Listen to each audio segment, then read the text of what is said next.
In the beginning God created the heaven and the earth. But when the earth did not come into sight, but was covered with thick darkness, and a wind moved upon its surface, God commanded that there should be light.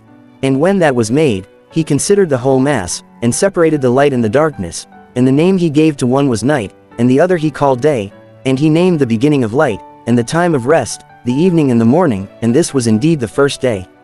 But Moses said it was one day, the cause of which I am able to give even now, but because I have promised to give such reasons for all things in a treatise by itself, I shall put off its exposition till that time. After this, on the second day, he placed the heaven over the whole world, and separated it from the other parts, and he determined it should stand by itself. He also placed a crystalline firmament round it, and put it together in a manner agreeable to the earth, and fitted it for giving moisture and rain, and for affording the advantage of dews. On the third day he appointed the dry land to appear, with the sea itself round about it, and on the very same day he made the plants and the seeds to spring out of the earth. On the fourth day he adorned the heaven with the sun, the moon, and the other stars, and appointed them their motions and courses, that the vicissitudes of the seasons might be clearly signified. And on the fifth day he produced the living creatures, both those that swim, and those that fly, the former in the sea, the latter in the air. He also sorted them as to society and mixture, for procreation, and that their kinds might increase and multiply. On the sixth day he created the four-footed beasts, and made them male and female. On the same day he also formed man. Accordingly Moses says, that in just 6 days the world, and all that is therein, was made. And that the seventh day was a rest, and a release from the labor of such operations, whence it is that we celebrate a rest from our labors on that day, and call it the Sabbath, which word denotes rest in the Hebrew tongue. Moreover, Moses, after the seventh day was over, begins to talk philosophically, and concerning the formation of man, says thus, that God took dust from the ground, and formed man, and inserted in him a spirit and a soul. This man was called Adam, which in the Hebrew tongue signifies one that is red, because he was formed out of red earth, compounded together, for of that kind is virgin and true earth. God also presented the living creatures, when he had made them, according to their kinds, both male and female, to Adam, who gave them those names by which they are still called. But when he saw that Adam had no female companion, no society, for there was no such created, and that he wondered at the other animals which were male and female, he laid him asleep, and took away one of his ribs, and out of it formed the woman, whereupon Adam knew her when she was brought to him, and acknowledged that she was made out of himself. Now a woman is called in the Hebrew tongue Esau, but the name of this woman was Eve, which signifies the mother of all living.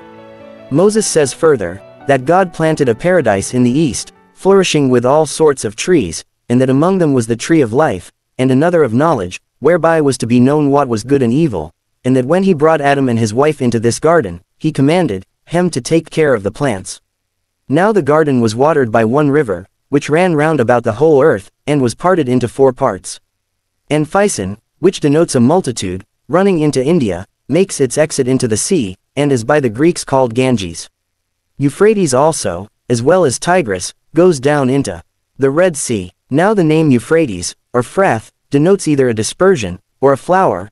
By Tiras, or Diglath, is signified what is swift, with narrowness, and Gihon runs through Egypt, and denotes what arises from the east, which the Greeks call Nile. God therefore commanded that Adam and his wife should eat of all the rest of the plants, but to abstain from the tree of knowledge, and foretold to them, that if they touched it, it would prove their destruction.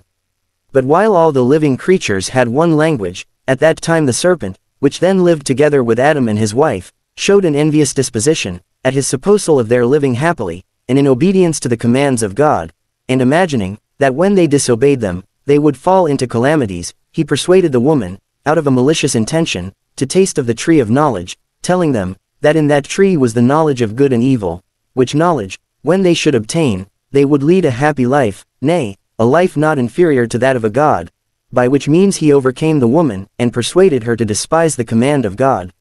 Now when she had tasted of that tree, and was pleased with its fruit, she persuaded Adam to make use of it also. Upon this they perceived that they were become naked to one another, and being ashamed thus to appear abroad, they invented somewhat to cover them, for the tree sharpened their understanding, and they covered themselves with fig leaves, and tying these before them, out of modesty, they thought they were happier than they were before, as they had discovered what they were in want of. But when God came into the garden, Adam, who was wont before to come and converse with him, being conscious of his wicked behavior, went out of the way. This behavior surprised God, and he asked what was the cause of this his procedure, and why he, that before delighted in that conversation, did now fly from it, and avoid it. When he made no reply, as conscious to himself that he had transgressed the command of God, God said, I had before determined about you both, how you might lead a happy life, without any affliction, and care, and vexation of soul, and that all things which might contribute to your enjoyment and pleasure should grow up by my providence, of their own accord, without your own labor and pains taking, which state of labor and pains taking would soon bring on old age, and death would not be at any remote distance. But now thou hast abused this my goodwill, and hast disobeyed my commands, for thy silence is not the sign of thy virtue, but of thy evil conscience. However, Adam excused his sin, and entreated God not to be angry at him, and laid the blame of what was done upon his wife, and said that he was deceived by her, and thence became an offender, while she again accused the serpent. But God allotted him punishment, because he weakly submitted to the counsel of his wife, and said the ground should not henceforth yield its fruits of its own accord, but that when it should be harassed by their labor, it should bring forth some of its fruits, and refuse to bring forth others. He also made Eve liable to the inconveniency of breeding, and the sharp pains of bringing forth children, and this because she persuaded Adam with the same arguments wherewith the serpent had persuaded her, and had thereby brought him into a calamitous condition. He also deprived the serpent of speech, out of indignation at his malicious disposition towards Adam. Besides this, he inserted poison under his tongue, and made him an enemy to men, and suggested to them, that they should direct their strokes against his head, that being the place wherein lay his mischievous designs towards men, and it being easiest to take vengeance on him, that way. And when he had deprived him of the use of his feet, he made him to go rolling all along, and dragging himself upon the ground. And when God had appointed these penalties for them, he removed Adam and Eve out of the garden into another place. Adam and Eve had 2 sons, the elder of them was named Cain, which name, when it is interpreted, signifies a possession, the younger was Abel, which signifies sorrow. They had also daughters. Now the 2 brethren were pleased with different courses of life, for Abel, the younger, was a lover of righteousness, and believing that God was present at all his actions, he excelled in virtue, and his employment was that of a shepherd. But Cain was not only very wicked in other respects, but was wholly intent upon getting, and he first contrived to plow the ground. He slew his brother on the occasion following, they had resolved to sacrifice to God. Now Cain brought the fruits of the earth, and of his husbandry, but Abel brought milk, and the first fruits of his flocks. But God was more delighted with the latter oblation, when he was honored with what grew naturally of its own accord, than he was with what was the invention of a covetous man, and gotten by forcing the ground. Whence it was that Cain was very angry that Abel was preferred by God before him, and he slew his brother, and hid his dead body, thinking to escape discovery. But God, knowing what had been done, came to Cain, and asked him what was become of his brother, because he had not seen him of many days, whereas he used to observe them conversing together at other times. But Cain was in doubt with himself, and knew not what answer to give to God. At first he said that he was himself at a loss about his brother's disappearing, but when he was provoked by God, who pressed him vehemently, as resolving to know what the matter was, he replied, he was not his brother's guardian or keeper, nor was he an observer of what he did.